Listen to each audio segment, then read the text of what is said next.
Somebody text him. I'll text him. Yeah, if you would, I'd really appreciate it. Not at all. I'll close the door. Holy Hannah, it's beautiful out there. Yeah, I just went for a walk. I took the dog for a walk and then I sat outside and ate my sandwich in the sunshine. I knew I was safe because the mayor wouldn't be going by. I took Jim for a ride, not the You don't have to do this. Hit the ditch. All right, I'm gonna let our delegates in. Okie doke. And then I think we're ready to go. We can start the delegates. I need to get some Bill's a water. minute late.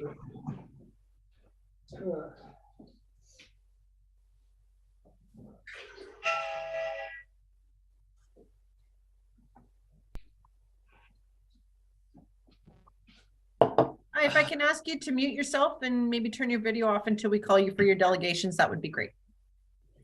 Okay, it's 1 o'clock and I'm going to call the meeting to order. And I'll ask if there's any disclosure of pecuniary interest. Seeing none, we'll go to delegations. Please be advised that in accordance with Council's procedural bylaw, no decision will be made today on the delegations. The committee will do one of the following. A, report the matter to staff for a report. B, refer the matter to future budget deliberations. Or C, take no action. So our first delegation is the Nicole Carpenter from Georgian Bay Forever regarding Phragmites and management and budget request. So if you can log on there, Nicole, that would be great. And good afternoon. Nicole, feel free to share your screen if you have a presentation or anything. Yes, I do have a presentation, so I'm just going to do that right now, and I'll get started if that's all right.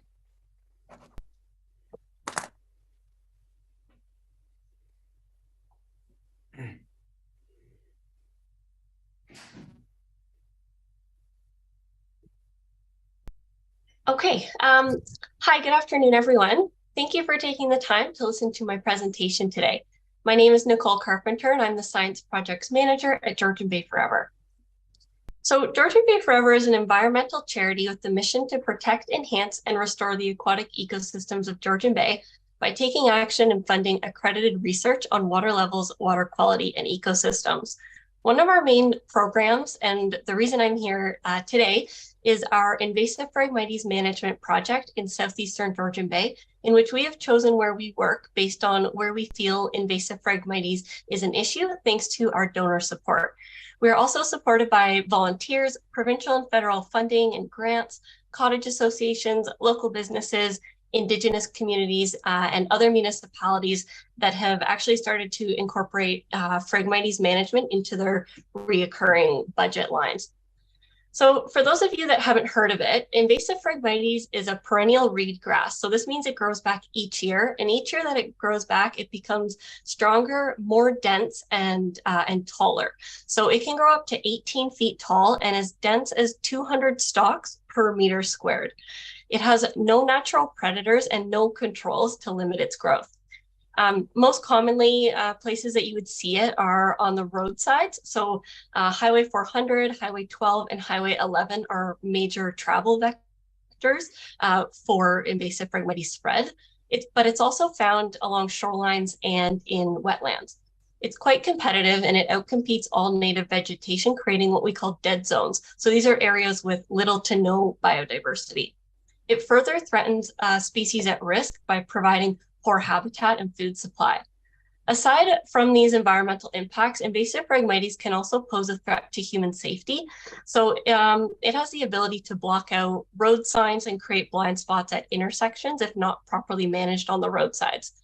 Over winter, the stalks remain standing, they die and they dry out and become extremely flammable. And this poses a fire risk along roadsides.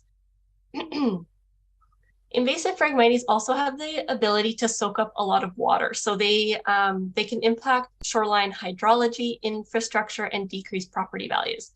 In order to eradicate a stand, it must be repetitively removed for 2 to 7 years using manual cutting methods. And when I use the term eradicate, what this means is seeing zero regrowth at a location. So since the start of our involvement in management in 2013, we have realized the need for increased efforts across the Georgian Bay area for invasive Phragmites removal. We began working with and training communities, municipalities, and park staff on proper protocols for Phragmites management. And by 2019, we developed a community-based program starting with 588 stands, individual locations, identified across the shores of Tay Township, Georgian Bay Township, and the Township of the Archipelago. By this past season in 2022, we've increased our overall management to 962 stands, and we started including Matchedash Bay into this management program. Matchedash Bay is located within the Township of Severn. These pie charts here demonstrate the success we've had. So when you look at the pie charts, they are increasing in size here. The colors represent different status. So we have red representing sites that are left untreated. Yellow represents sites that our staff and volunteers have cut manually. And then the green represents these eradicated sites where there's zero regrowth. Because of our success over these years, we've been able to increase our management by moving into new areas and refocusing our efforts. So for example, in Georgian Bay Township, we've had a lot of success in Honey Harbor and Cognasheen. These areas are almost at 100% control of the few hundred stands of invasive Phragmites there. This has allowed us to relocate our efforts into Severn Sound and also Matchedash Bay. This is all accomplished by working with and training community groups and volunteers who are then able to spread knowledge and manage the Phragmites properly on their own within their community. So we host training workshops, we attend local markets, and hand out educational material. I do want to note that we only use manual removal methods. So we focus on aquatic Phragmites growth, which involves using the cut to drown method. So we cut the stalks of Phragmites below the water, and then their stems and their roots are hollow, and the water fills the roots up and drowns them out. We do these activities in July and August, and then we want to do this before the fall when the seeds produce, because if we do it once the seeds have developed, then we could contribute to the spread of Phragmites. So what I want to talk to you about today is the work that we have begun in Matchedash Bay.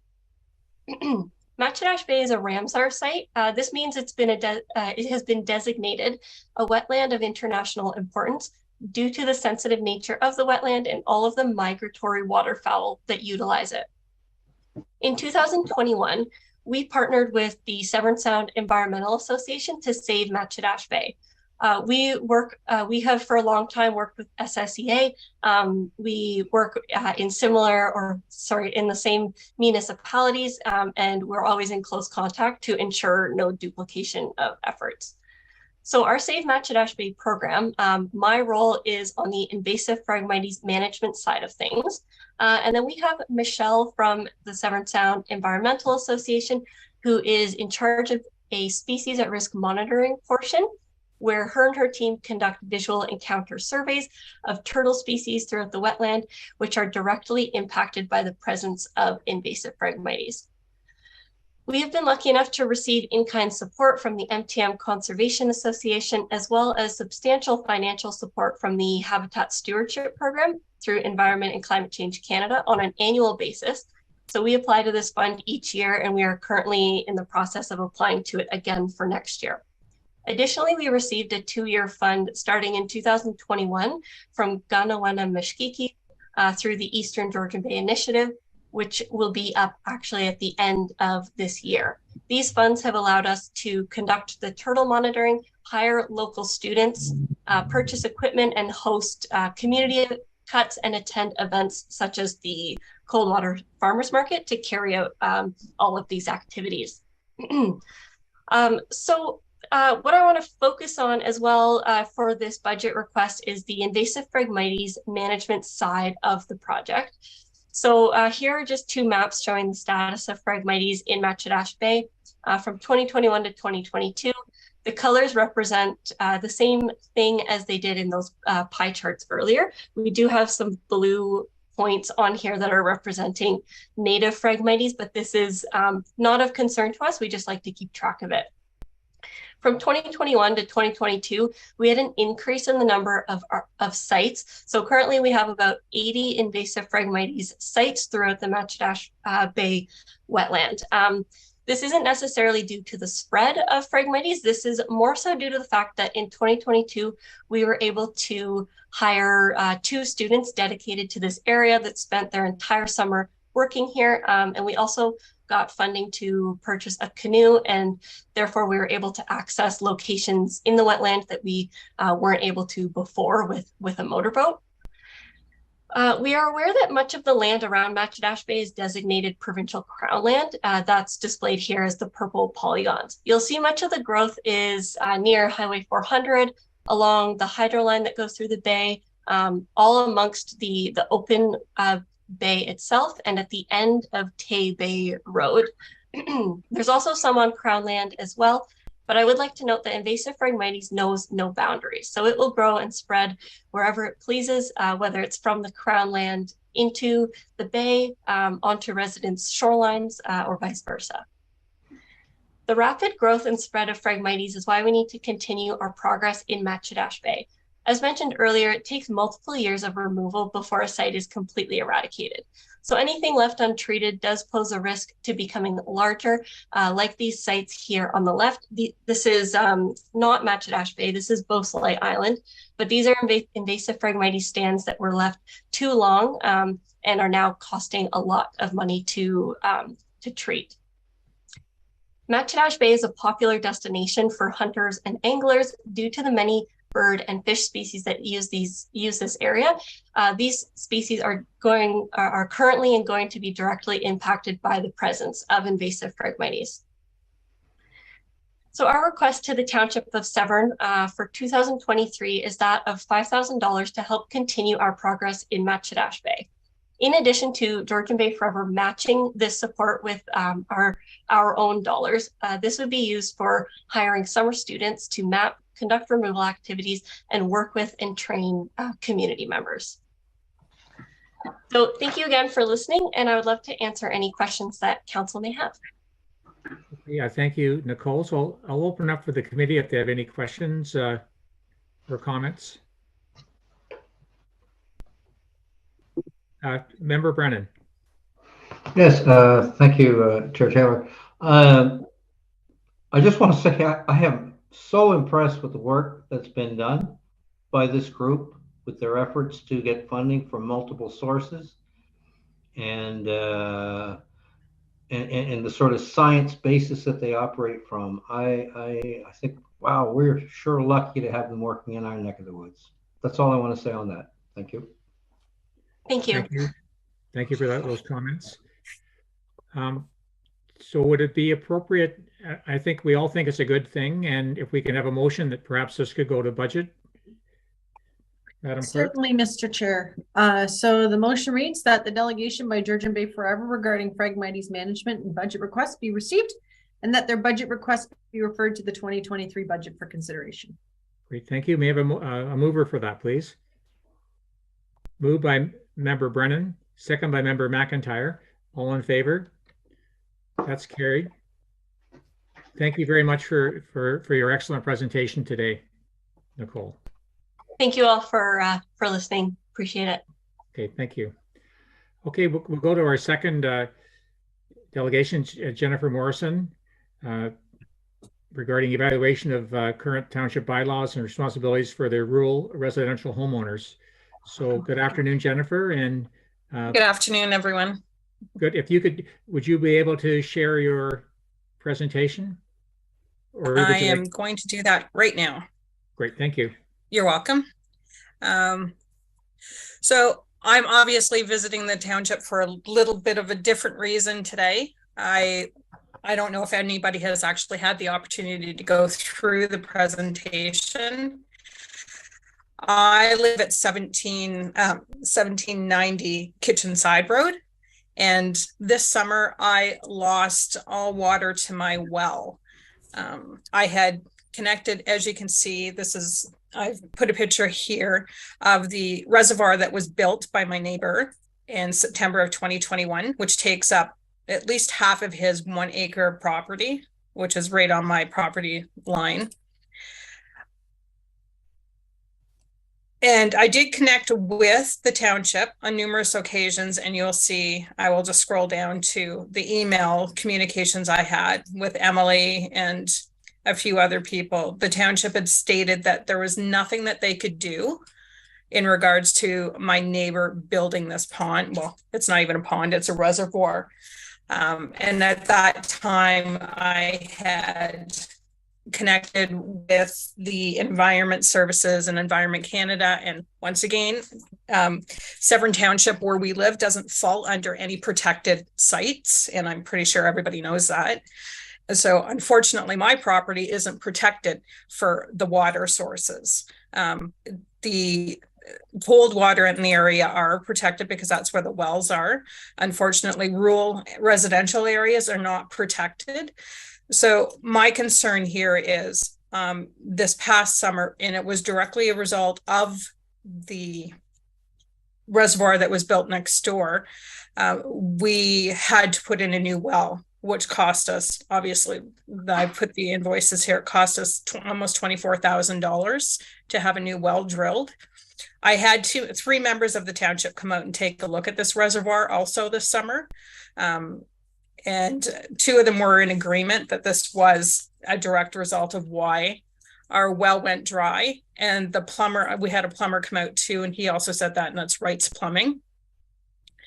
So the reason, obviously, I've gone on a bit of a tangent here, and I apologize for that. The reason why I've gone to the township because of this is because I was told by the township last year that they've had these issues come up before from different residents, not from us, and they don't do anything about it. So it's not something that hasn't happened at other rural residential homes. It's just I happen to be one that's brought it forward, because not only are we rural residential, we have, like, we're on a wetland area and so many other things. And I believe that this should have had some kind of an inspection done prior to being done. Whether it was a township, environmental services, anything like that. I don't think a neighbor who was on, obviously we have shared water resources, should be allowed to build a reservoir that will directly impact other people. So I think, and obviously we are on archaeological protected potential lands, and that also affects the dig. There's so many different things, and I'm just concerned that the township of Severn does not protect its rural residents as it does the village residents. I don't really know what else to say. Okay, I'll open up for the committee if they have any questions or comments. I might jump in. So how deep is the pond there? Would you? The pond in its deepest section is 13 feet. And it goes, obviously it's about a half an acre wide.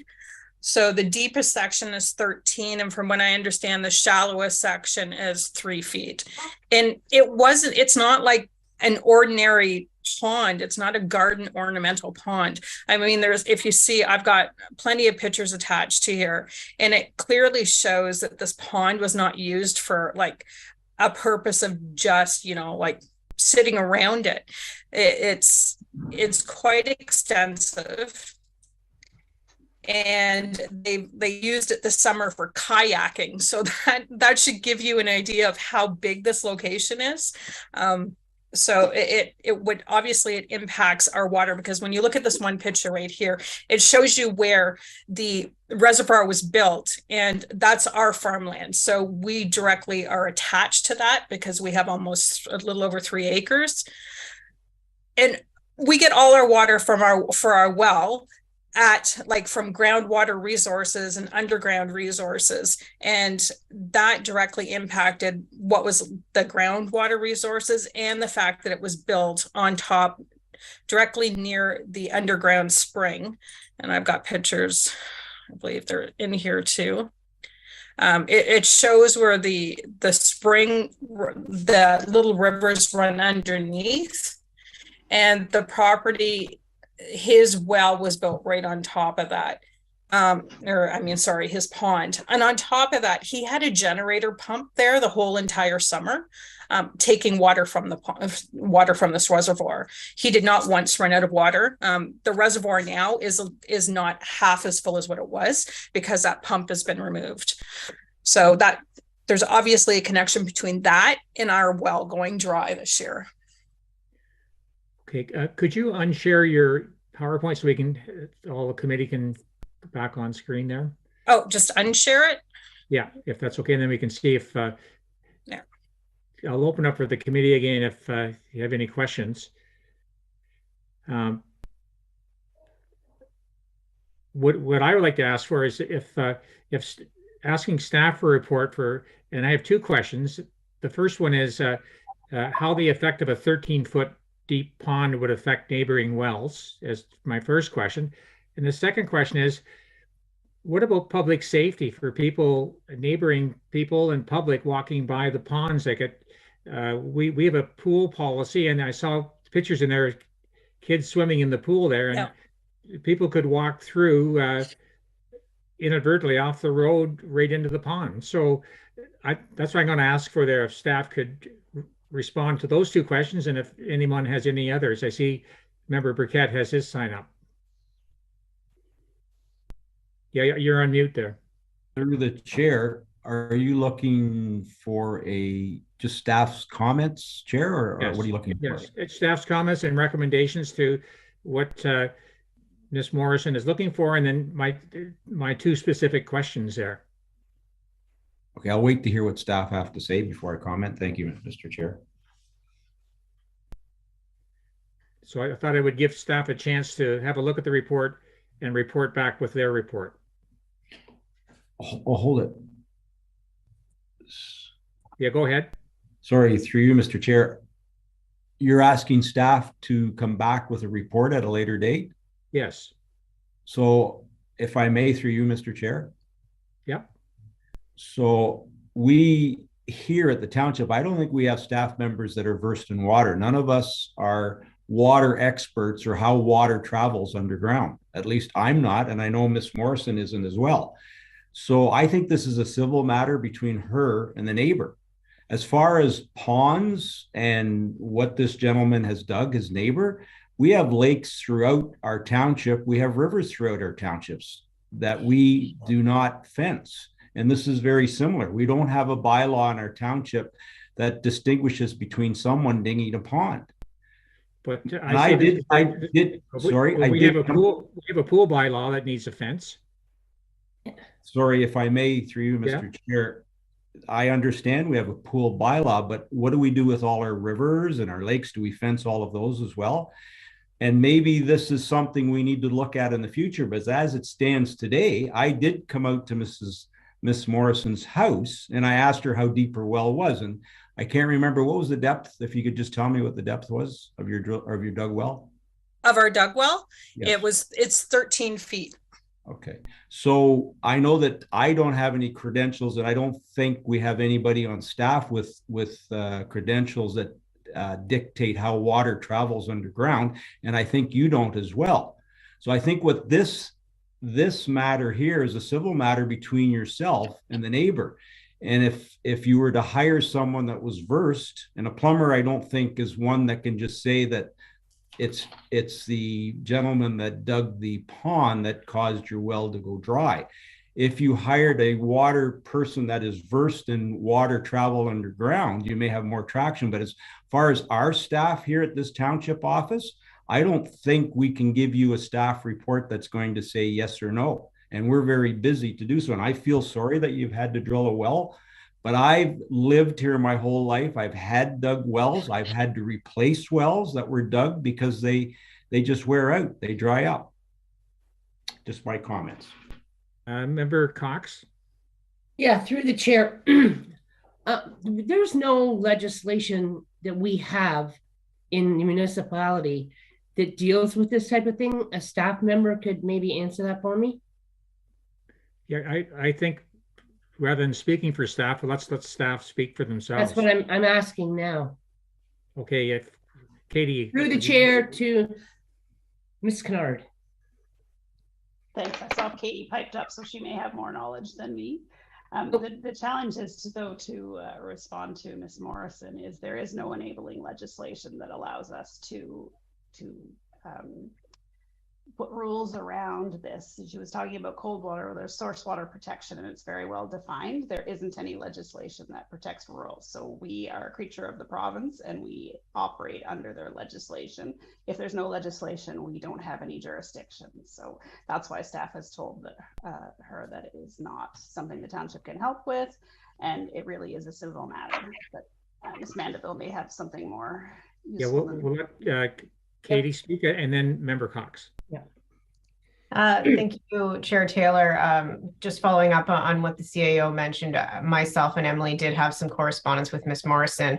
And unfortunately, although we feel for her, and I know Mayor Burkett did go out and attend the property, as Ms. Kennard said, we really don't have any legislation. We're not part of a conservation authority. As council well knows, the provincial ministries that do have jurisdiction over things such as altering a water course, or, you know, that kind of thing, which may have occurred here, but I'm not an expert in that field. Unfortunately, as we know from the township, that usually falls on deaf ears, right? We know we've tried to get the ministry out to look at various municipal projects or complaints, and the staffing levels just aren't there at the Ministry of the Environment or the Ministry of Fisheries and Oceans. So, I mean, there's really not a lot we could do for her. There's nothing I'm aware of legislation-wise that could assist in this matter. Member Cox. Yeah, through the chair. I ran into this problem 20 years ago. A gentleman behind me drilled a well. I have a drilled well. My neighbors all have drilled wells. And he put a pump on it to see how fast it would recover. And we all ended up with muddy water on Christmas Eve. We had no recourse. We called, we brought in, there was nothing we could do. So we were lucky enough, because we had drilled wells, that when he stopped, it took 2 weeks, but the wells recovered and we finally had water. But I went through the same thing. We called people, we were told civil, it's civil, there's nothing we can do over it. He's done this, you have to prove that it came from him, you have to hire a hydrologist, all the things that happened. And as I say, we were just very lucky that probably because we had drilled wells, the aquifer recovered from him stopping pumping, and we recovered our water back. But it took like a week, 2 weeks. And I feel bad because I know exactly what you're going through. Am I allowed to say something, or my hand's been up? No, you can speak. Okay. So I want to respond to the mayor in regards to this being our responsibility and a civic matter and so forth.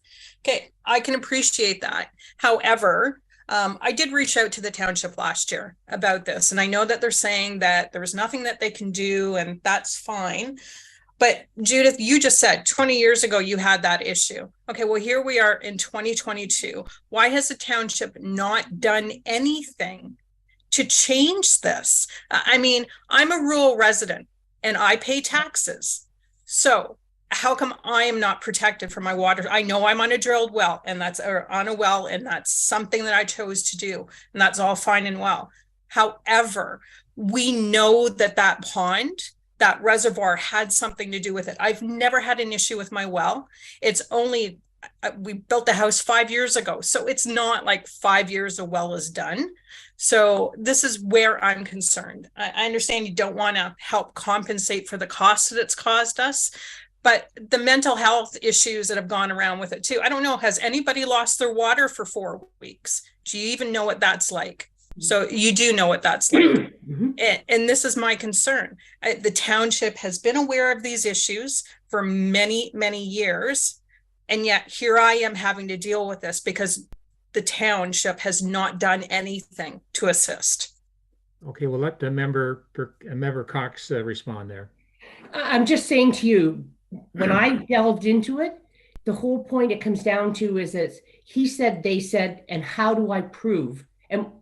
I said the same thing. I proved it because he was pumping.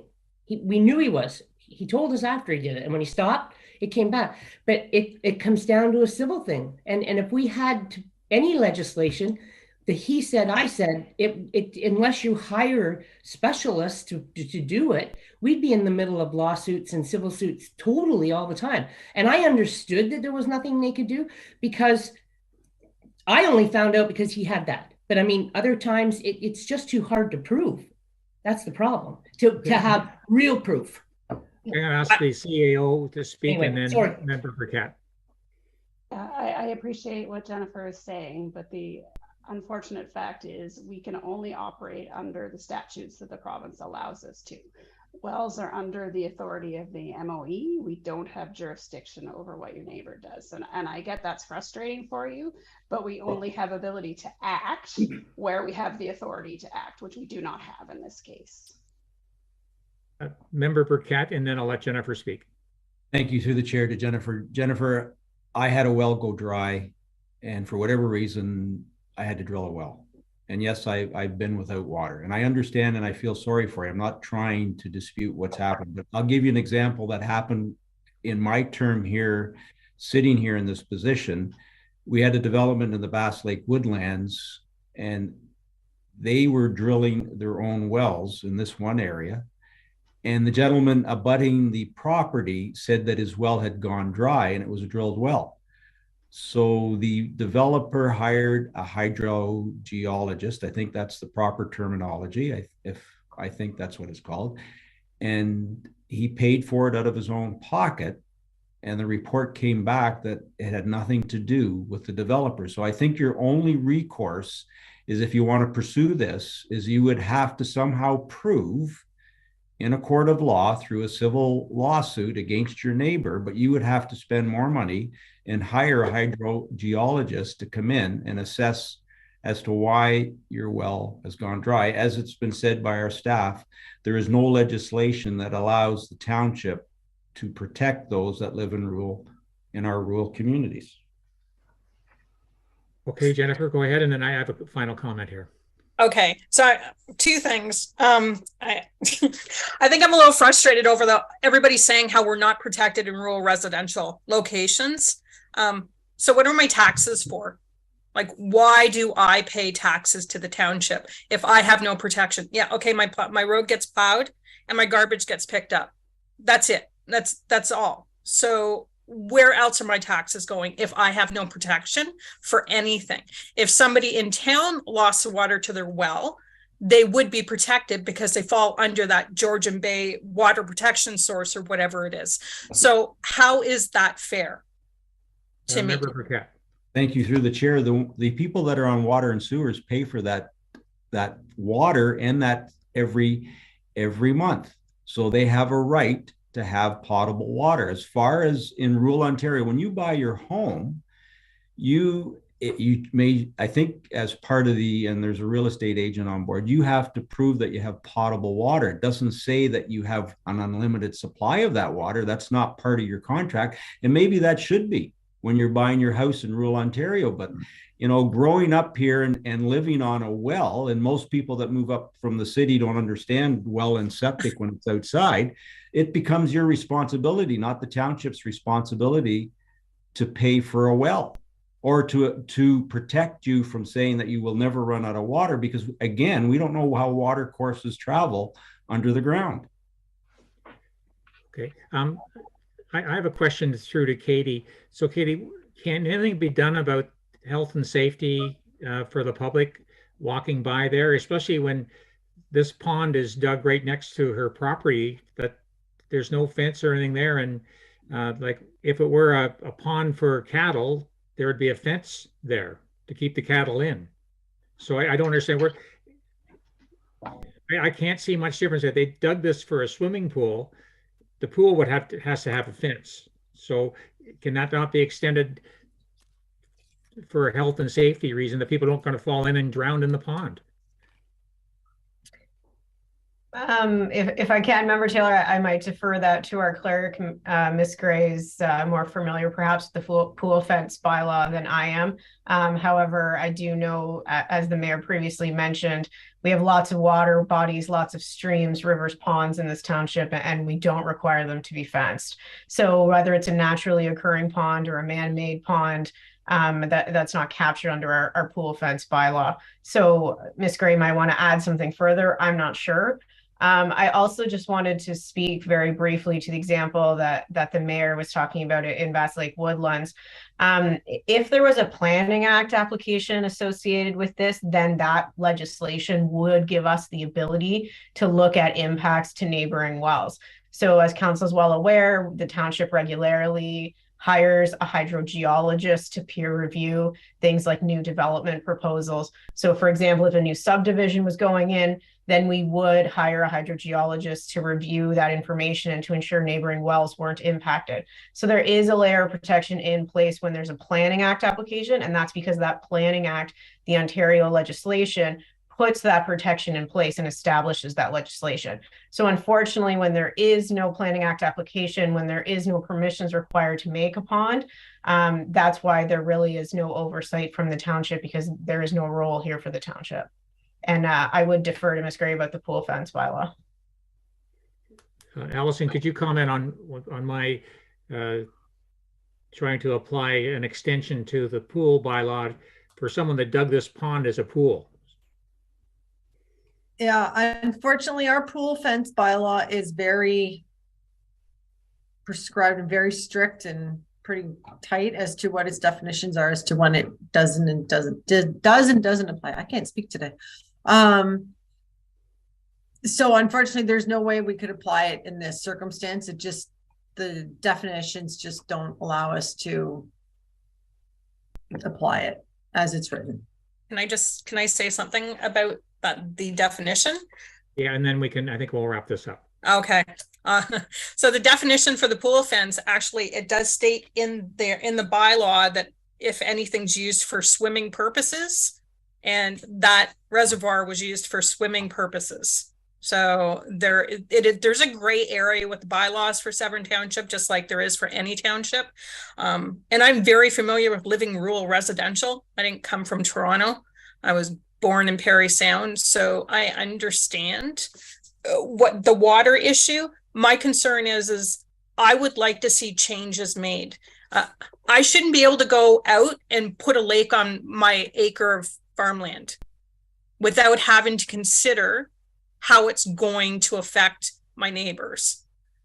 So obviously I'm not going to get compensation from the township, and I don't care about that. I want to see change made, because I don't think anybody else should be able to do that without having to consider any kind of environmental aspects, whether it's going to affect the neighboring properties. There should be a bylaw that protects us from that, not just me, any rural residential owner. So I guess that's it. That's all I have to say. Could I ask either Allison, Katie, or Andrea to comment on that for going forward? Allison? So the one thing that staff could do is we could review the definitions that we have in our bylaw with our solicitor and see if there's a way to stretch it so that they would encompass and require a fence around this pond. But with respect to regulating the construction of these ponds, places, we currently don't have the legislative authority to do that. We just don't. It has to come from the province. MOE has to, or the province would have to change legislation, as has been stated a couple times at this point, in order to allow us to do so. Again, as Ms. Mandeville said, if there was a Planning Act application, situation's a little different. But as it stands right now, on a one-off basis, the township does not have the authority to be dealing with items like this in the way that you're, I think, hoping that we will. But we can look at I will commit to looking at the pool fence bylaw and seeing if there is a way we can apply it to have this thing fenced. But outside of that, at this point, I would suggest, Mr. Chair, that council moves this matter along as it's been fairly well discussed. Okay. And that either staff is provided with direction or the matter be received for information. If you could commit to following up on what you said about the pool bylaw in regards to a pond made for a pool. Okay, and Katie, if you want to speak, please do. Thank you, Chair Taylor. Not to add to Madam Clerk's workload, but our site alteration bylaw may also be possible to be updated. Having said that, it likely wouldn't help Ms. Morrison or Mrs. Morrison, since it would be probably not able to be retroactive. But our site alteration bylaw, I know I am familiar with a couple other places site alteration bylaws, and it deals with more than just fill. So that could be something we could look into. However, I'm sure Ms. Gray would caution you that the one bylaw officer we have probably would not be able to enforce any changes to a site alteration bylaw without additional resources. Okay, if maybe that could be added to it as well, Allison. That's so. Can that be taken without a motion that it'll be done, or how would you? So the motion will read this.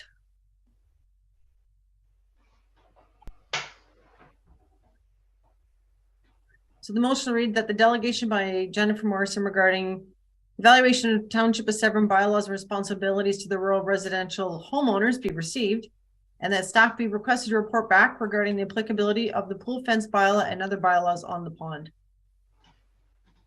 Okay. Is that the motion? That was it. Who would move it?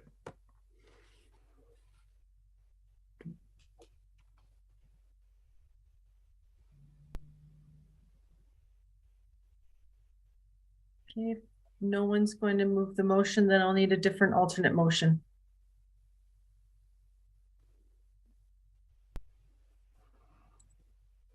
The other alternate motion is that the delegation be received for information. We have a motion to move that.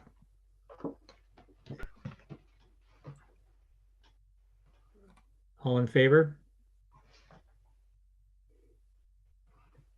Okay, give me one moment here.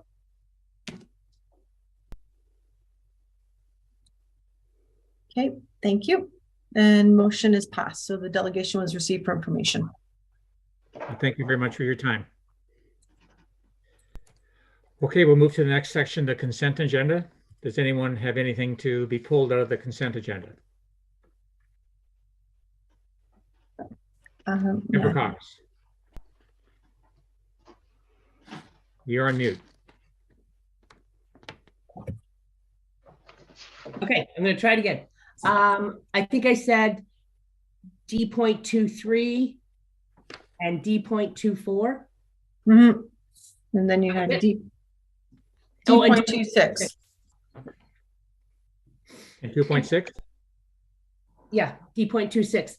And can I just make a comment without pulling it? Yeah. That council abeyance list. Yes. Could it get updated or a little bit more specific on what's happening with it? Because I've questioned spelling errors, I've questioned a couple of things, and we've got things that are 2, almost 3 years old on it. So like, either are we going to look at them, or what are we going to do with them? Yeah, I had the same thing, that perhaps.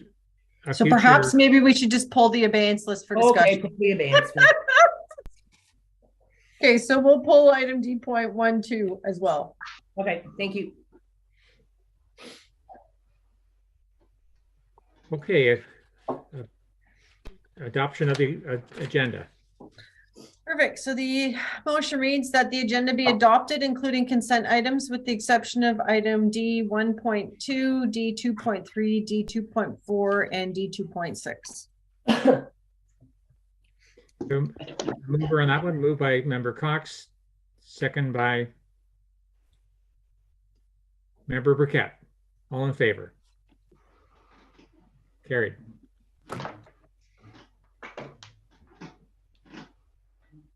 Okay, we'll go right to F2.1.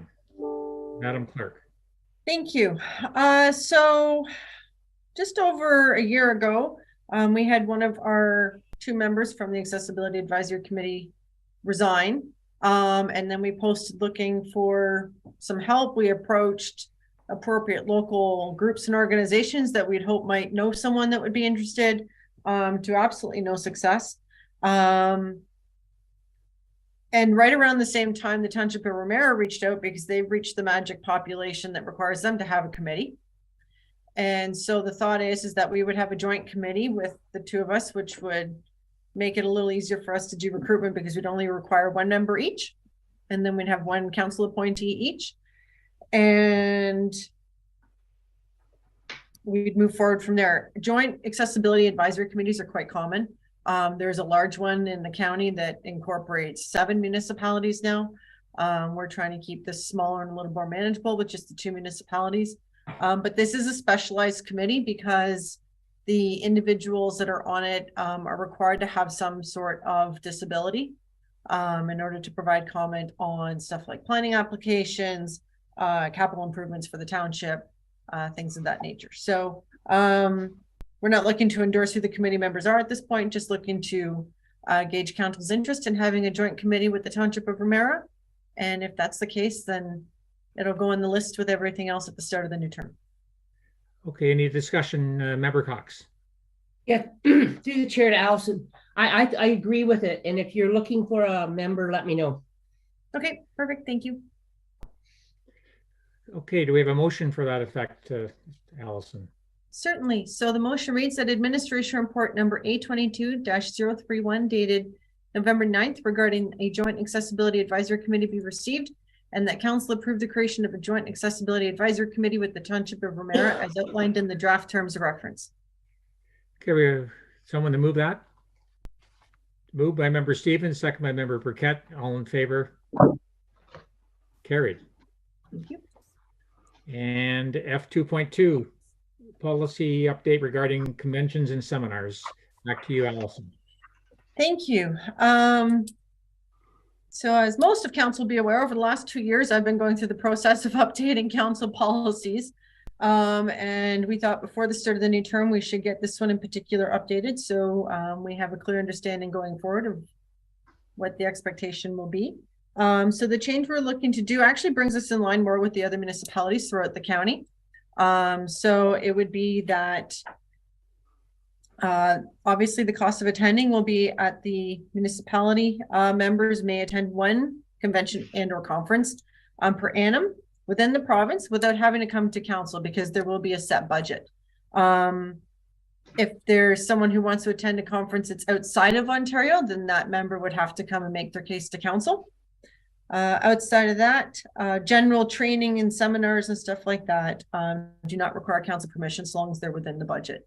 So it would allow everyone to say go to 1 conference a year, but that would be the limit of it. Mayor and deputy mayor do have the ability, I should note, to also go to a conference through the county of Simcoe. So they would have the option, because of the nature of their second office, to attend 2 conferences a year. Member Brennan. Yeah, interesting. It's almost unfortunate that the new business item is after this discussion before. So I just want to get something clear here. So it's obviously most of you know that I was making a bid for the Roma board, and I mean, who knows? 2/3 on the board are mayors, 1/3 are councillors. You know, when you're doing something like that, the cost of that in advertising alone, I'm estimating to be $500 out of pocket. So you have Roma, which is a subset of AMO. And in essence, at Roma, you have them dealing with opportunities for rural Ontario, attainable housing task force reports, supporting elected officials on broadband issues, policy advocacy, and supporting federal fairness in Ontario. There's some pretty big ticket items that I would have thought are important to us. Now, I have to bring this up because I think you need to have a clear understanding, and maybe I'm suggesting a modification to this convention's policy.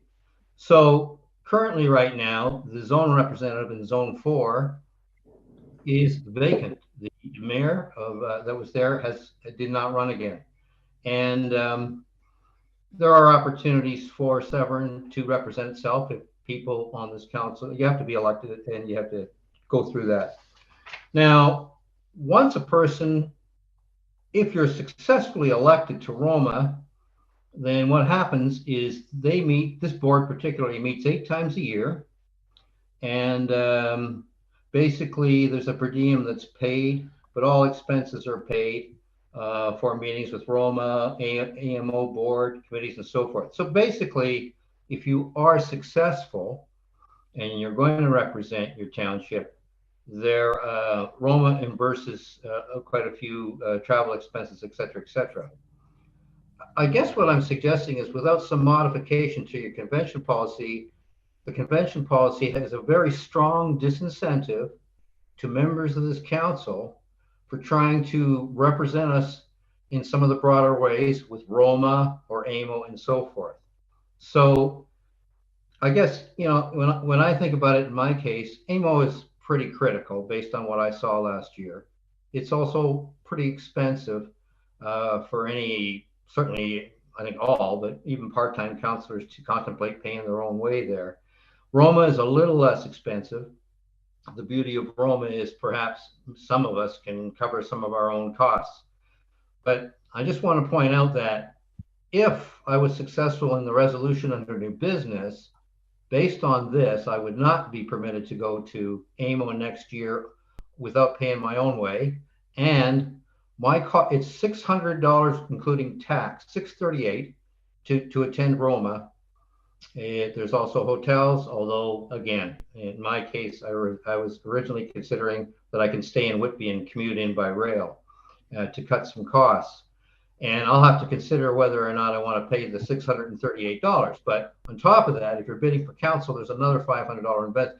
So basically, anyone who wants to expand their horizons for the benefit of this council is going to have to personally invest a minimum of $1,000 to do it. I find that extraordinary and odd. So I just wanted to point that out. So, yeah. I mean, I don't know whether under the new business, you guys will endorse me or not. That's to be done. I think we're mixing up two things here, but we'll let Allison No, respond. but we're not. We're not. In all fairness, Chair Taylor, I'm trying to point out that you need a provision or not. Maybe we don't care about that stuff, and that's fine if that's the way we are. But you probably need a condition that says, you know, you can go to one of these things without permission, but there may be circumstances that warrant someone going to two other than, say, the mayor and the deputy mayor.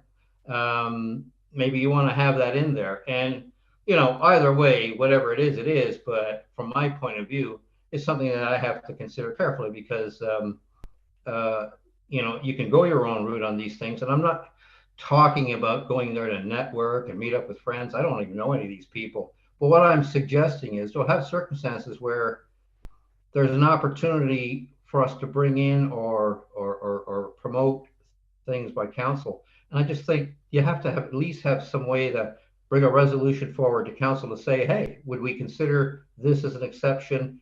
And I'm not talking about out of Ontario either. I'm talking within Ontario. That's all I wanted to say at this point in time, because they're just directly related. Okay, thank you. And we'll see you in new business, but I think Allison has a comment and then Member Burkett. So one thing, so where I've come from in the past, often what happens is the majority of council does not all attend AMO. It's actually quite unusual that an entire council attends AMO together. It's normally a handful go to Roma, a handful go to Good Roads, a handful go to this, that, which is why the one conference a year, and the Roma conference is a conference, no different than OSUM or AMO, is considered to be the one conference that most council members get a year. The one thing that could be added, just throwing this out there for consideration, is that if someone is appointed to a board, whether it's AMO or whether it's OSUM or Roma, is that if the association is paying for your attendance, because if you're elected to the board of one of these organizations and they're paying for your attending as a member of the board as your primary role, and your municipal representative is in there as well, but you're there with two full hats. We could include something in them to say that provided the other association is paying for your full attendance, that you're welcome to attend. But where this comes in is trying to control budget, and trying to put some sort of control on council members attending multiple conferences in a year, because I've seen that happen, which is why one of my other municipalities had to bring a rule in like this, because we had one member that went to none and we had one that went to 3. So, and it's finding that middle ground. I believe the CAO has a thought too. Yeah, go ahead, Madam CEO. Thank you, through the chair. So a couple reasons why we brought this policy to council is before we used to bring all the time, if you wanted to go to a conference, it had to come to talk to council, and that doesn't make a lot of sense to me. You should have some ability to do on your own. But the policy actually says that you may attend one without council permission, which by default would mean if you wanted to attend more, you would ask for council's permission. But just to follow up with what Allison said is other municipalities I've been at also just allow one. And I honestly hadn't really thought about it when I came to Severn. I thought it was really cool that you all go to AMO. But last time in the summer when we were at AMO, one of my fellow CAs said to me, all your council is here? What do the taxpayers think about that? And I had never really thought about it in that way. But I guess I think that's why municipalities do allow one, and you choose which one's most important. Some, like there's a BIA conference, there's OSUM, there's Good Roads, there's Roma, there's AMO. So we were providing some flexibility, but it as it's written, it does mean you only get one without permission. If you wanted to go to a second, then council would decide. I think Member Brennan had his hand up, and then Member Burkett. No, I'll defer to the mayor at this point. Okay. Thank you. Go ahead, Member Burkett. To the chair, and I can appreciate what staff is saying. My 12 years here, and I'm almost sure Member Taylor and Member Cox and their longevity here have never been questioned by a resident why we, as members of council, would be going to a conference to try and enhance what we learn there and bring it back to our prospective municipalities. And I want to thank both Allison and Lori for their thoughts, but I see no problem with having it written that we can attend 2 conferences a year. And if one of us want to go to a third one, it would have to come back to council for that decision. But I'm looking to council if that would be something they would entertain, because as Madam Clerk has stated, the mayor and the deputy mayor, so I would go to AMO through the county, and then I would like to go to maybe Good Roads through the township. So I think in all fairness, for the other members of council to be given that opportunity to go to 2 without bringing it to council would be something I could support. Okay, I think, was it Member Cox? Did you have yours sign up or no?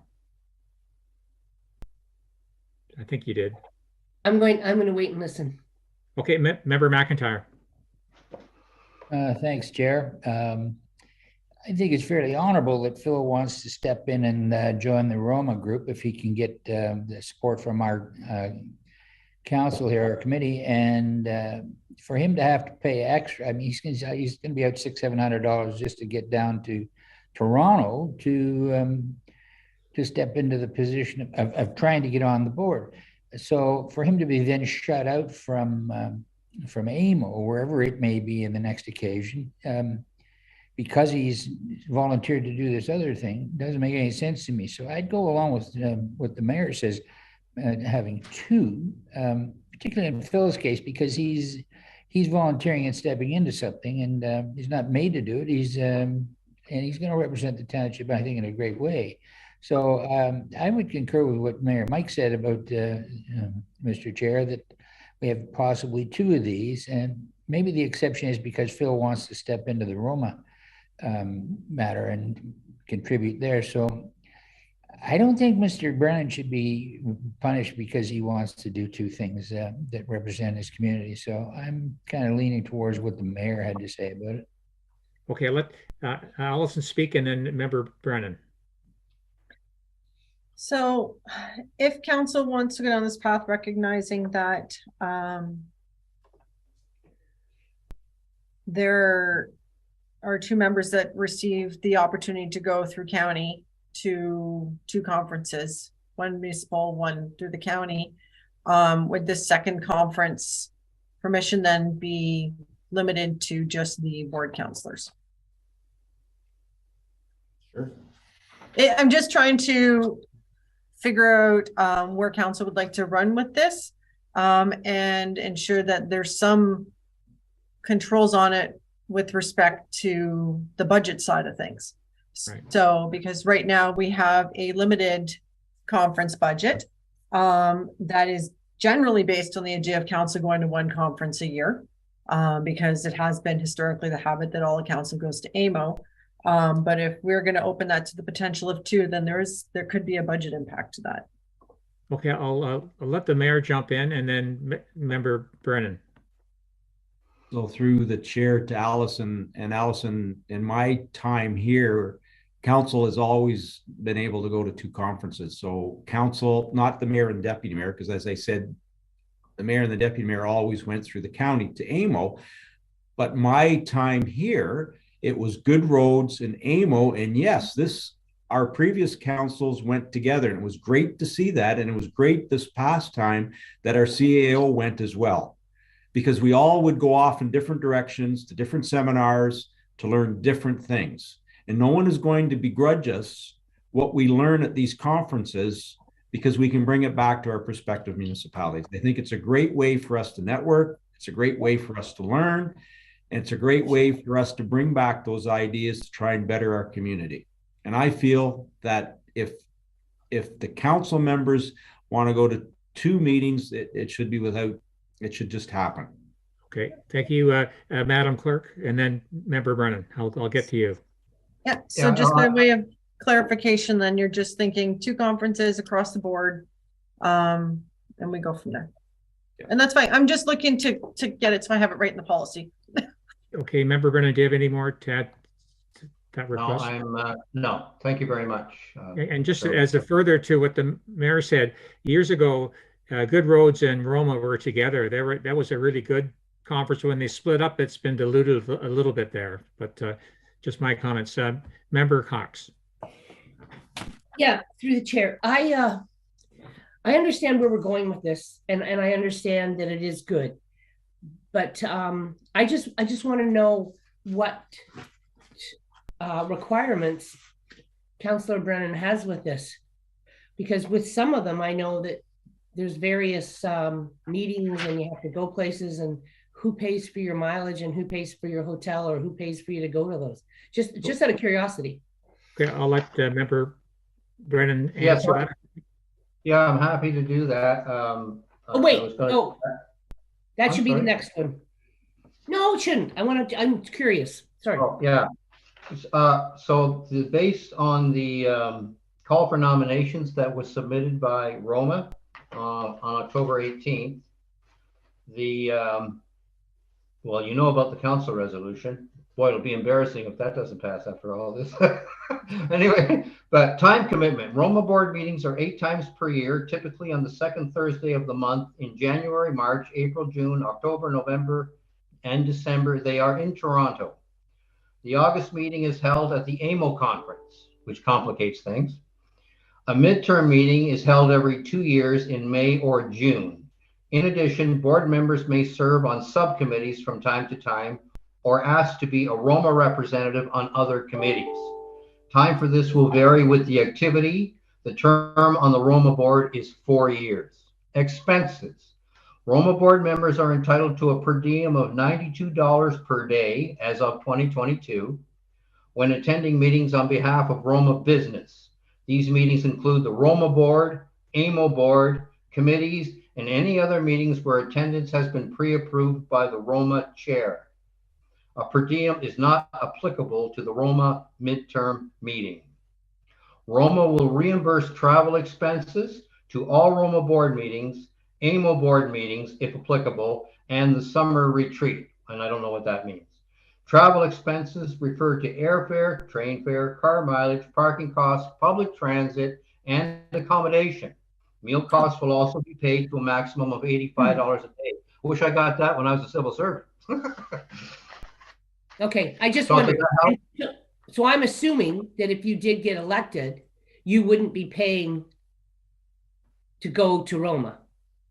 I'm not it says to the Roma board meeting. I'm not sure how specific that is. Is that one day of Roma? I don't know. I really No, I don't just have the wondered, answer. like, do you have to pay registration to go to a meeting that you're a member of? That's all I was asking. I don't know that either. I'm sorry. I could try to get that by contacting, No, but no, I no, can't. it's not a rush. Right now. I was just curious because I know some aren't as generous as that. Yeah, it's all new to me too, I can tell you. So Allison, have you captured what the mayor had, and I like what the mayor has said, that we've never been questioned to go out and make ourselves better for the township. Okay, so then the motion will just have a little amendment on the end. So the motion for this item will read that the administration report number 822-032 dated November 9th, 2022 regarding a policy update, conventions and seminars be received, and that the updated council conventions and seminar policy be approved as amended. What, as amended? As amended is allowing 2 conferences per year for each member. So that'll show up in as in the new policy book. Okay. Yep. A mover for that, please. Moved by member McIntyre, second by member Stevens. All in favor? Carried. Thank you. Whew. New business, G1. Fresh on our minds here. And do you want to plead your case first, member Brennan, or should we just go to the... I think you've heard most of what I was going to say. Yeah, can you add anything to that, please? The only thing I want to suggest to you is that if I do have your support and I can successfully do this, I commit to representing Severn with honor and dignity, and to sharing anything I can learn back with this committee at all times. That's all I can say. Thank you. Does any committee members have any comments? Member Burkett. Thank you through the chair to Phil. All the best, Phil. Hope you win. Member McIntyre. And you're on mute. Through the chair, I echo the mayor's comments. I mean, for Phil to step up and do this and bring all that, whatever information he gets back to our community is, it's a pretty terrific idea. I don't know if there's ever been in the past. Maybe the long-term members of this council can tell us. Has there been somebody from here go on one of those committees? But for me, Phil and I talked about it briefly some weeks ago and threatened to make this move. So for me, I think it's pretty honorable for him to do it and to bring back the information, and I fully support it. Okay, so I think the motion, hopefully we'll put it through, and then it'll be, if approved, then Phil can forward it to Roma. Is that the procedure there? Okay, we have a motion. Do a complete application with a resolution. Certainly. Okay, so the motion then reads that the council for the Township of Severn supports the nomination of Councillor Brennan to the Roma board. Member McIntyre, you have a comment? Yes, please. Could we have it as a recorded vote and make it unanimous, please?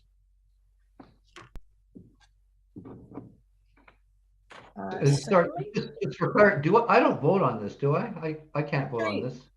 I can? Yeah, you can. Oh, okay. So we still got a motion there, but a recorded vote has been requested. Okay, so I need a mover and a seconder, please. Moved by member Cox, second by member McIntyre, and it's a recorded vote. Thank you. Okay, so recorded vote requested by Councillor McIntyre. Councillor McIntyre, for or against? Councillor McIntyre, for or against? For. Thank you. Councillor Stevens, for or against? For. Thank you. Councillor Cox, for or against?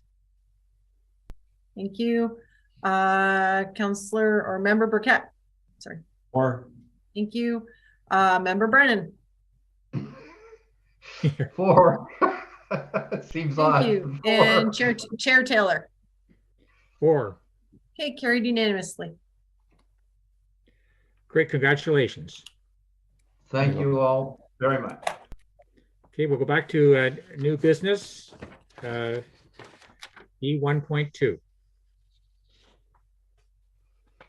And I had was going to comment that it's almost come to the point where we should put this actually on a full agenda so the new council, and we can go over, it kind of gives you a snapshot of what's happening in every department to get caught up on stuff, rather than, so if sometime we have a not busy corporate services meeting, or we can put this on the actual agenda so that some things could come out, some things could be updated, and so people can learn what's going on in the different areas of the township. But Member Cox actually had this pulled first, so. No, I concur. That's a good idea. I like that. Thank you. So through the clerk, can you see this foreseeable at a January meeting or something, or what do you think? Well, it was staff's intent to put the abeyance list on the December committee meeting. So would it be appropriate, the orientation, or not? No, because it's not an official meeting, so council can't advance any business. You're not even sworn into office by that point. Council orientation is on November 30th, and your inaugural's on the 7th. So you're thinking on the 14th then? Yes. December 14th? Yep. So, I mean, the abeyance list is on every agenda, so we'll just, instead of putting it under information, we'll put it under new business, and council can go through it at that point. Okay, I believe the CAO has a comment. Yep, she's flashed in there. Yep, go ahead. Thank you. Through the chair, can I suggest that we perhaps hold it until February? And here's what I'm thinking. For example, on there is economic development, something I was supposed to do, which I have never done because we don't have any economic development staff and I'm not really clear what we're supposed to do.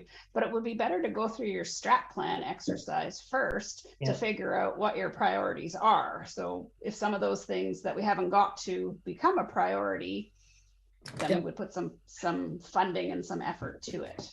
So I wonder if we just hold it until after that. Okay, Member Brennan and then Member Cox. Yeah, I would support Lori in that initiative. For what it's worth, when I ran in 2018, one of the things I was trying to push for was that we have an economic plan for Severn Township. And I intended to bring that up at our strategy session on January 26th. So I think what the CAO says makes perfectly good sense. And and she's right on the money. We have to work out what that means, not only in content, but in resourcing. Thank you, Member Cox. No, that's fine. I agree with the CAO. Okay, we'll do a motion for D1.2, Allison. No, just it's fine. It's just under receipt for information, and we'll go from there. I believe Member Cox is D2.3. I'd like to support this motion, unless somebody's got something that I can't support because of it. Okay, so I don't know if every member's, I'm just particularly thinking of our two newer members, is aware of what this program even is. The wildlife damage compensation program applies to farmers when they have livestock killed from wolves and coyotes and things like that. And then we send out our livestock valuer. And then there's a fee that the province pays us for having that valuer attend, but that fee hasn't changed in a very, very, very, very, very long time. Yeah. So that's what the motion's intending to push. So the motion, just to support it, is that unless there's. I think Member Brennan had to sign up first, and then we'll. Sorry. Just for one thing, in terms of supporting it, again, and it's interesting. As you know, 4 years ago, I was surprised at the number of farmers that were concerned about the small compensation they were getting for losses of cattle, chickens, and so forth to coyotes. It was an issue 4 years ago. Thank you. Okay, Allison, if you go ahead. Thank you. So the motion reads that the Council for the Township of Severn supports the resolution from the Township of Alnwick regarding the Ontario Wildlife Damage Compensation Program administration fee. That's moved by Member Cox, second by Member Stevens. All in favor? And that's carried. Thank you. D2.4, I believe that's Member Cox. Yeah, I believe that it's a non, this whole thing about the code of conduct for municipal councillors and members of local boards include requirements for those councillors and members to comply with workplace violence and harassment policies and creates an integrity. I totally agree with this. I think it's something we all should support.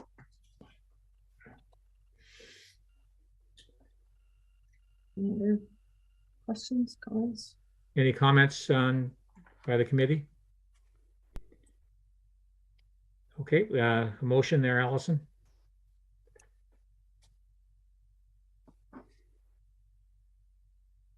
Okay, so the motion reads that the Council for the Township of Severn support the Stop Harassment and Abuse by Local Leaders Act, and that a letter of support be sent. That's moved by Member Cox, second by Member Brennan. All in favor? Carried. Thank you. And 2.6, request to waive invoice for tables. Member Cox. I didn't direct anybody. She asked me what she should do. I said, you're supposed to send a letter. So I just thought I would clarify that. But anyway, I don't see why we wouldn't waive it. That steampunk brought thousands of people to Coldwater, and it's the last one they're having. So there won't be any more. So I don't even know if they have anything in the bank yet or left or whatever, but I would support waiving the $45. Any comments from the committee? I think we have a Member Burkett. Thank you, through the chair. I'm happy to support this as well. I know that Susie works very hard to bring those. I think the last time it was 7,000 people to Coldwater, so I'm happy to support it as well. Madam CEO. Just for future reference, Alice, the clerk is going to bring forward the next time she updates the delegation bylaw. We're going to cover this stuff in there so it doesn't, such small things don't need to come to council. You get asked for fire trucks for parades and little things, which we know you're never going to say no to. So we will put that in the delegation bylaw so that we don't have to spend a lot of time on small stuff. Thank you, thank you, thank you. Okay, a motion there, Madam Clerk. Okay, that the Council for the Township of Severn approves the request by Susie Burtonshaw Steampunk Festival and waives the invoice for the tables. Okay, got a motion moved by Member Cox, second by Member Burkett. All in favor? Carried. Thank you. Okay, committee updates. We're going to start at Ward 2 and go around if that's okay, or do you need a minute? No, I haven't really had any committees. I was I chaired an advocacy meeting yesterday for the chamber. They talked about the meeting they had and how we need to advocate for more. They're having trouble. I didn't know this. The businesses are having trouble finding staff. We all heard about this. Ledbetter's, since 2017, has been bringing 95 temps from Richmond Hill every day in a bus to work for them. Yeah, I believe it. They can't find people to work for them. Yeah. Everybody's running the same problem. So we were talking about the labor market. We talked about a few other things to advocate. And we deal also with the Canadian Chamber of Commerce, and they have a conference that Alan Lafontaine goes to from the chamber. So we have been talking about this, and the people from Big Head University were there. They were talking about trying to keep students in Aurelia to work after they graduate, but there's no opportunity sometimes, or there's lack of housing. So it was just a very good meeting. And those basically were the only meetings that I had in the last month. That was the only one. Okay. Thank you very much. We'll go to Ward 3. Member Stevens. No, he's not 3. 4. Phil. Oh, I'm sorry, 3. Brennan. I'm sorry. I'm looking at my screen here. Sorry. Member Brennan, 3. Ward 3. And you're on mute. 2 meetings that we've had. The Aurelia and Area Physician Recruitment Committee is quite active. There's a lot of stuff they're really not ready to go public on yet. They're working on some great ideas, and I can say they're very supportive of trying to get new positions in Severn Township specifically. They're actually looking at having a major fundraiser in Severn Township because they want to, in a small way, acknowledge the financial support they've gotten from the township. So I thought that was pretty cool. More to come on that. With the Otis Park Committee also met last month, and again, I guess they were working away on Halloween things at that time, but I think I've already told you all, and you all know, you know, they had their fundraiser for apple pies, and I was overwhelmed. I was approached by a woman, and she said, you know, the previous counselor there used to sell a lot of pies, and I said, oh, did he now? and so I said, okay, we'll see what we can do. But between council and Lori and them, 32 pies just by council and council family for this week alone. And so, hey, you know what? On behalf of Otis Park, I'm going to say thank you to Severn Council. That's an amazing level of support, and I'm sure they'll do some good things with it. Okay, thank you, Member Stevens. Did you want to comment from Ward 4? Thank you, Mr. Chair. We've had very little to do this month so far. Okay, thank you. Brings us to Ward 5. And you're on mute there, Mr. McIntyre. There we go. We got you. Okay. Very little report except that we have a Christmas parade planned.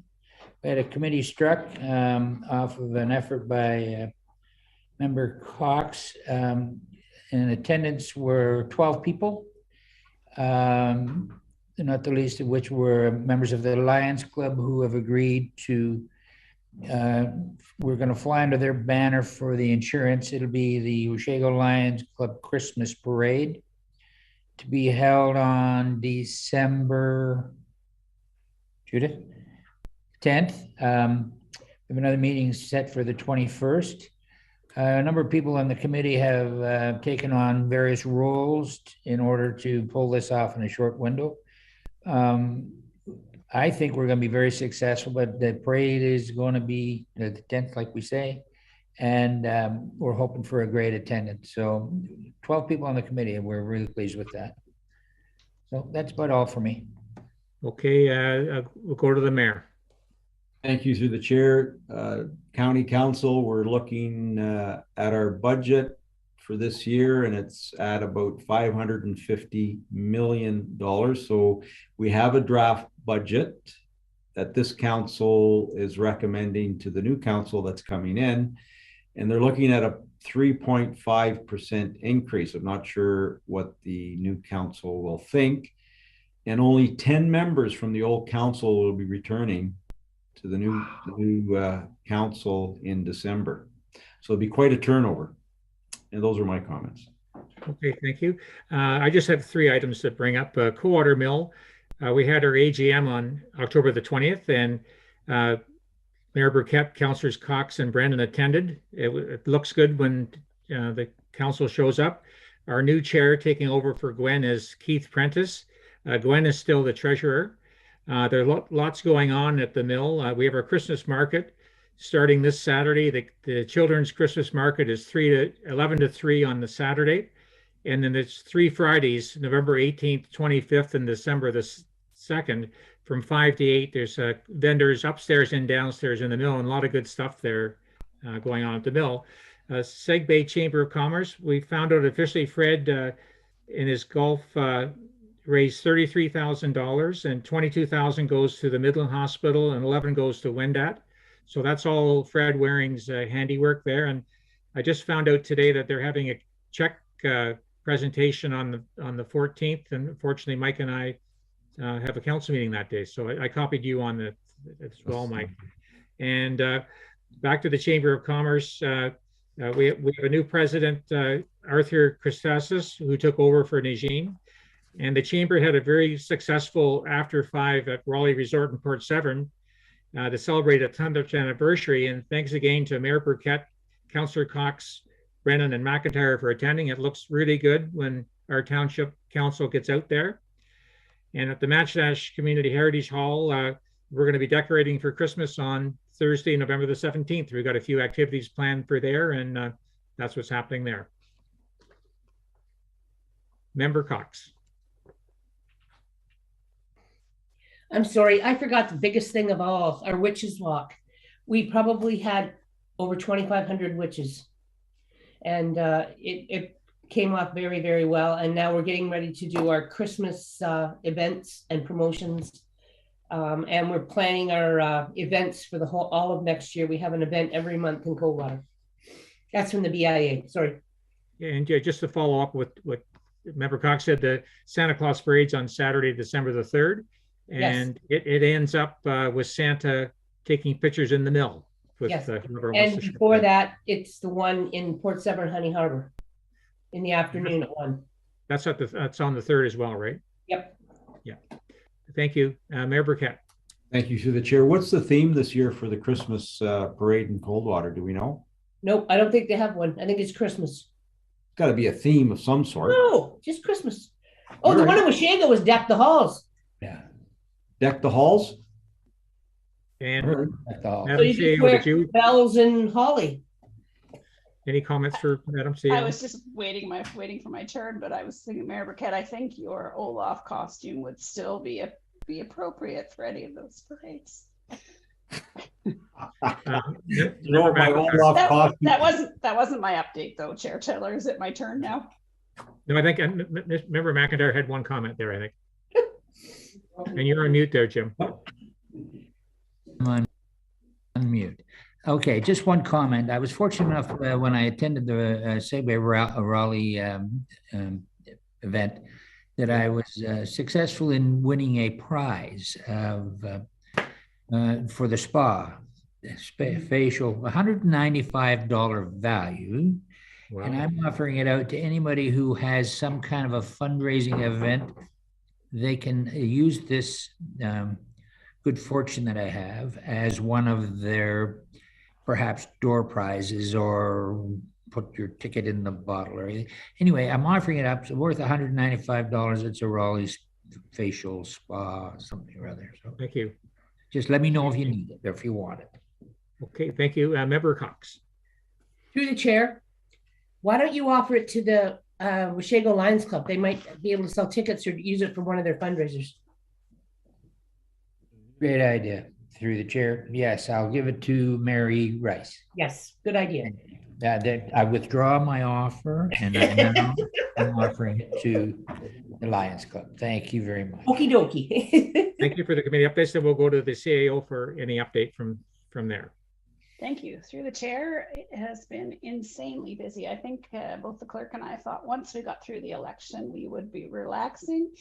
But we are, this is the first formal, I think, orientation that Severn Council has done, because you normally just turn over 1 or 2 members. So we are working really hard to put together a very educational package for you over a day in November and a day in January. So lots of things happening there. And because I don't get to speak next meeting, which is our last, I wanted to say, wow, what a crazy term we have had and how much this council has accomplished.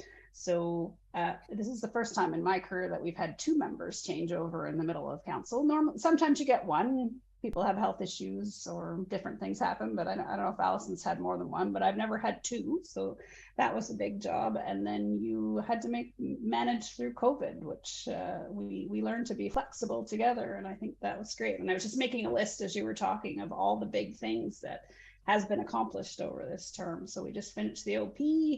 We have our brand new brand, we have our brand new website, we did a tremendous amount of capital. So huge accomplishments over a very chaotic term. So staff are pleased to support you in that. And I think council has really accomplished a lot this term. So and the master recreation plan.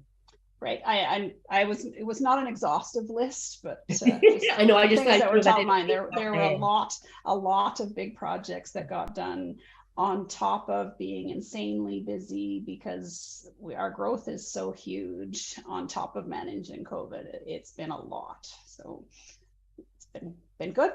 You've accomplished a lot together. So good job. Thank Thank you very much. And Member Burkett. Thank you, through the chair. So we still have one last meeting together, correct? On Monday, correct? You do, but I don't have a slot on that meeting, so I was just using my slot here. Good. All right, thank you. Okay, and that friendly note, let's adjourn this meeting. Perfect. Long day. Thank you. We're going to motion here first. Sure. It's just that this meeting being is here now adjourned at 2:29. Who would like to move that? Member Brennan, seconded by Member McIntyre. All in favor? Carried. Thank you, everyone. That was great. Thank you, everyone. Our meetings. Thank you. Thank you. You did well, very much. Thank you. Thanks, folks.